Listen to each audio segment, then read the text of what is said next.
My name's Boyd Ober. I'm President and CEO of Leadership Resources. I also serve as CEO for a company called Decision Logic. I'm also the co-host of a radio show called Pursuit of Success. And my fourth entity that I'm involved with is a company called Focal Point Publishing, where I serve as a partner in that organization.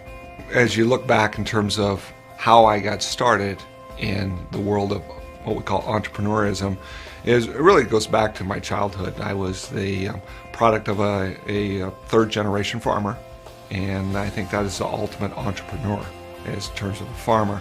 But I think that's where it got into my blood in terms of being an entrepreneur. But out of high school, when I went to college and then grad school, I started in corporate America. I got involved in corporate America, but I always had that itch. And I spent some time at a company called Metromail, which when I went to Metromail was about a $150 million company. 10 years later, through acquisitions and things, it was a $1.6 billion company. And I was in charge of a couple different business units. So they always gave me the opportunity to have a little bit of entrepreneurial flair. When I left Experian, while it was tough to leave that security and go try something else, I got involved in a few other things that really caught my entrepreneurial eye. One was a startup technology company in San Francisco, and it kind of got that bug going again in terms of what if? What if you went out and did something on your own? So lo and behold, at about 37 years of age, I left corporate America and started Leadership Resources. And so 10 years ago, a little over 10 years ago, family of three at home, dropped everything and said, hey, let's go start something. Why? I had a passion. I got a bug to do something. And that's how it all really started. So one of the things that we did early on was take the principles and values and put them as a part of our weekly routine. And we learned a lot from it. First we'd ask, well, what did you do to exemplify our principles and values?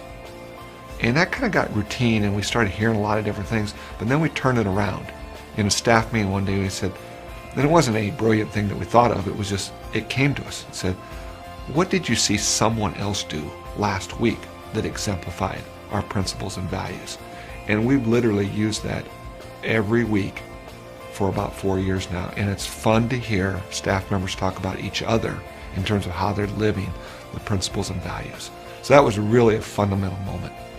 How did LR come together? You know, Leadership Resources was really something that I wasn't seeking. In fact, Bob Bowerly, who's been a good friend of mine for the years now, really approached me. He was a president of our church constantly. He says, Boyd, I'd like to introduce you to something. And he introduced this concept of Leadership Management Institute and said, I think you guys would really enjoy this business. And I held back a long time. I don't know, it was a year or two. And then finally Bob kept asking. I said, okay, Bob, let me try it out. And so I tried out a process called effective personal productivity, which is now one of our staple processes that we use with all our clients. And I tried this out, and lo and behold, it changed how I was interacting in my job at that point. And I became more efficient, I became more effective, and became more confident, and I wasn't wasting the time that I would traditionally waste. And I didn't even know what it was at that point when I said, there's something there. And so I dug in deeper with Bob, and long story short, I left corporate America. We started this company. I was doing it on the side for a while, but then I left them, corporate America, and we started this in January of 2003. And you start by writing goals down, what you want to accomplish. And I didn't have a clue what I was doing, but I was back in that world of entrepreneurism, and it was fun, and it was exciting. And so you start doing a bunch of different things, and I start writing down long-term goals. And one of my goals I wrote down was to have Dan Sedor as part of the group at some point. In September of that year, I bought the company from Bob and Scott and took off on my own. About 3 weeks later, Dan joined the organization, and I showed him that goal. And I think he felt manipulated, but the reality was it was a testimony to my belief in him as a business partner. So Dan came on as a minority partner, and 10 years later, we're still going. We continue to improve it, and a lot of that is because of the incredible talent that he brings to the table. How do you go about finding a great partner in a business? And I'm involved with 4 different businesses, and they all have different aspects of partnerships. Some are 50-50, some are majority owner, some are minority owner. In one business, I'm a minority partner. And that's probably the toughest for an entrepreneur, is to be a minority partner, because you get into that groove of saying, well, if it has to happen, I'm going to go ahead and make it happen. So that's been a really good learning experience. But how do you go about finding a great partner? And I think Chris Kingsley said it best to me one time. He said, you really need to find a partner that wants to move at the same speed you do. That you never have to worry about, are you putting in more effort than they're putting in? And you never point fingers about, do you ever worry about them working or not? And I'd been blessed with Dan on that aspect, that I never had to wonder, is he doing what he said he would do? But I think the key thing about a partnership is communication. You know, in the radio show, John Ostrich is my partner in that radio show, and John's a phenomenal communicator from the standpoint of whether it's text or email or phone call, and he's straightforward. He'll tell you what's on his mind. You know, my partner in a publishing company is really good because he runs at an incredible speed, and he loves the business, but he has that passion for it. So a couple things that are really important for a partnership is, one, communication. Two, are you running at the same speed? Can you trust each other? And three, do you both have a passion for what you're doing? And if you both have that passion, the how will come. It's really interesting. If you have that thing in your heart that says, wow, I want to do this, how you get it done will come, and you'll work through those obstacles.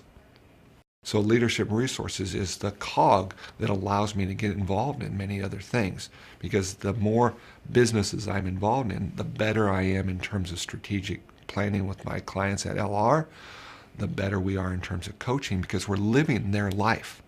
I'm not only running leadership resources, but I'm running other companies that give me an opportunity to learn and grow with other individuals. So it's not just theory, it's actually practiced application. And that is so near and dear to my heart. I do not believe, I mean, I love theory, but I want results. I want to see it in action. So those are the reasons why I get involved with multiple different opportunities. And the other thing is, on my master list of goals, I want to own and operate 5 different companies at one time. Not because I'm better, it's because it's a challenge, and it's no different than an Olympian saying, hey, I want to win multiple golds. I think I can do it, and I have a passion for doing it, and by doing it, we create a lot of economic opportunity for other people to have jobs of the things they love to do. And that's my real job, is to create opportunity.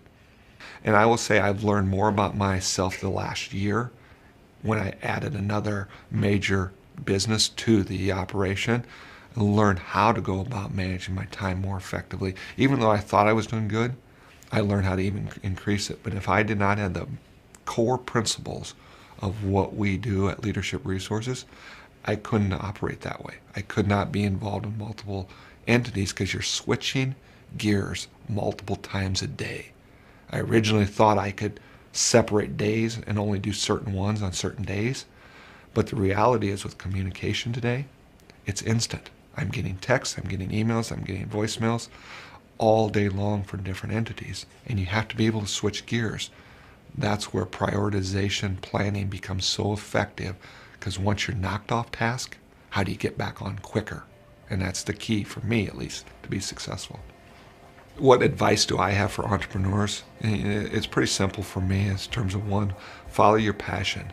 You know, okay, let's say you love to golf. Does that mean you should get in the golf business? Not necessarily. A hobby should maybe be maintained as a hobby. But if you have a passion for business and think you're willing to give everything up to make it happen, go for it. You only get to live once. And I'm glad I did it, but I will tell you, I think it's a young man's game. Because at 37, I had a lot of energy. At 27, I had an enormous amount of energy. Maybe not a lot of knowledge, but 37, I still had some energy, some knowledge that I'd gained. At 47, 48, you get tired quicker. And so it is a young man's game to be an entrepreneur. But it goes back to the advice, know your finances inside and out. You know, always be looking from that standpoint. Don't necessarily manage your company to the finances. You know, it's got to be profitable all the time. Sometimes you have to invest, but know those finances so you're never caught in the dark. Second thing is, trust other individuals. Learn to trust people, whether they're your partners, your advisors, and don't be afraid to reach out and ask for help. There are so many people out there that have helped me along the way, helped our companies along the way. They don't have any reason to, other than the fact that they believe in maybe what we're doing or believe in the relationship that we have. So those are a couple real key things. And the other is, if it's not working, take a corrective action. Don't be afraid to do something, because the worst decision is not making a decision.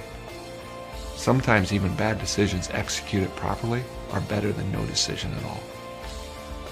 I'm Boyd Ober, and I'm a Nebraska entrepreneur.